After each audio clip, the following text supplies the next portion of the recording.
ہمارے دو دشمن ہیں جو ہمیں جادہ مستقیم سے ہٹانے کے لیے دن رات کوشاں ہیں، ایک نفس اور دوسرا شیطان۔ اب دو دشمنوں کے نرغے میں اکیلی جان ہے۔ اب نفس شیطان سے بھی بڑا دشمن ہے۔ ہم تو یہ کہہ دیتے ہیں کہ شیطان نے ہمیں ورغلایا، لیکن جب شیطان خود ورغلایا گیا تو اس وقت کوئی دوسرا شیطان تو تھا نہیں۔ شیطان کو شیطان بنانے والا نفس تھا۔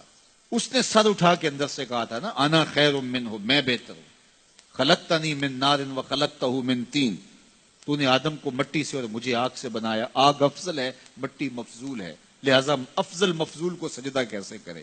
اس کے نفس نے یہ دلیل تراشی تھی۔ اللہ چاہتا تو اس کی دلیل کے بتی ادھیڑ کے رکھ دیتا، لیکن کوئی جواب نہیں دیا، بلکہ فرمایا میرے دربار سے نکل جا۔ اللہ اکبر۔ تو شیطان کو جو دلیل سکھائی اس کے نفس نے سکھائی۔ تو شیطان اور نفس دو بڑے دشمن ہیں، یہ دونوں ہمارے ساتھ لگے ہوئے۔ لیکن اللہ کا کرم یہ ہوا، اذا جاء رمضان سلسلۃ الشیاطین، جب ماہ سیام آیا شیاطین جکڑ دیے گئے۔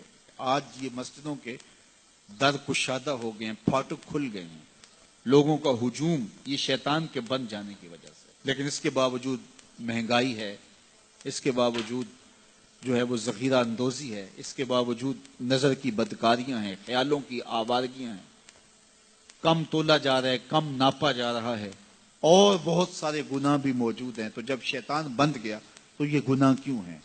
تو جواب اس کا یہ ہے کہ نفس موجود ہے۔ شیطان کے بننے کی وجہ سے نیکی کا ماحول پیدا ہوا، نفس کے موجود ہونے کی وجہ سے برائی کا ماحول موجود ہے۔ لیکن ہمارے لیے موقع ہے کہ شیطان بند گیا، نفس کا مقابلہ کر لیں۔ اب نفس کا مقابلہ کیسے کریں گے؟ نفس نتواں کشت الا باسے چیز، بات گوئم یادگیرش اے عزیز۔ کہا یہ نفس نہیں مرتا، لیکن تین اسلحے اگر تیرے پاس ہوں تو پھر یہ ٹھہر بھی نہیں سکتا۔ وہ تین اسلحے کون سے ہیں؟ خنجر خاموشی و شمشیر جو، نیزائے تنہائی و ترک ہجو۔ خاموشی کا خنجر، بھوک کی تلوار اور تنہائی کا نیزہ۔ کہا یہ تین اسلحے لے لے، پھر نفس پہ ٹوٹ پڑ، نفس تیرے آگے ٹھہر بھی نہیں سکے گا۔ تو خاموشی سے نفس کا مقابلہ کیا جا سکتا۔ میرے حضور نے فرمایا من صمت نجا، جس نے خاموشی اختیار کی وہ نجات پا گیا۔ وشمشیر جو، شیخ فرماتے ہیں دوسری بات بھوک کی تلوار۔ نفس کا سر کاٹنے کے لیے بھوک کی تلوار چاہیے، چونکہ انسان کی خواہشات نفس بھوک سے کمزور ہوتی ہیں۔ میرے اور آپ کے آقا و مولا نے ارشاد فرمایا، اے جوانوں کے گروہ، تم میں سے اگر کوئی نکاح کرنے کی طاقت رکھتا ہے تو وہ دیر نہ کرے، فوراً نکاح کر لے۔ یہ نظر اور پارسائی کا محافظ ہے، یہ تمہاری عصمت کے جوہر کو لٹنے نہیں دے گا، تمہاری عزت، تمہاری آبرو، تمہاری پارسائی کا محافظ بن جائے گا نکاح۔ اور اگر تم میں نکاح کرنے کی فی الحال طاقت نہیں ہے، تمہارے حالات ایسے نہیں ہیں، تو فرمایا کہ فعلیہ بالصوم، تو کثرت کے ساتھ روزے رکھو، فإنہ لہ وجاء، اس لیے کہ یہ قاطع شہوات ہیں۔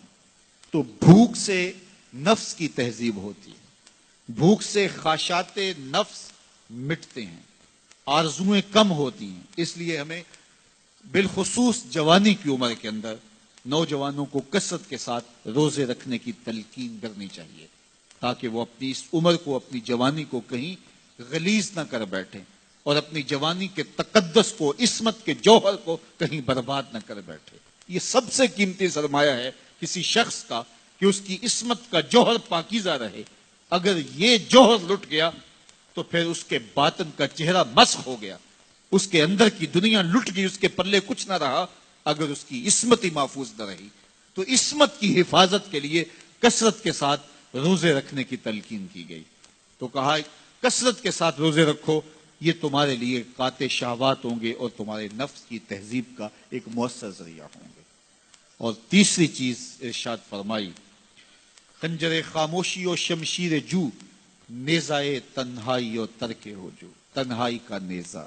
میلوں ٹھیلوں میں زیادہ پہنچنا، بازاروں میں جانا سوائے فتنے کے اور کچھ نہیں ہے۔ اس لیے فرمایا گیا مسجد میں جلدی جاؤ دیر سے آؤ، اور بازار میں دیر سے جاؤ جلدی واپس آ جاؤ۔ تمہارا دل مسجدوں میں لگنا چاہیے۔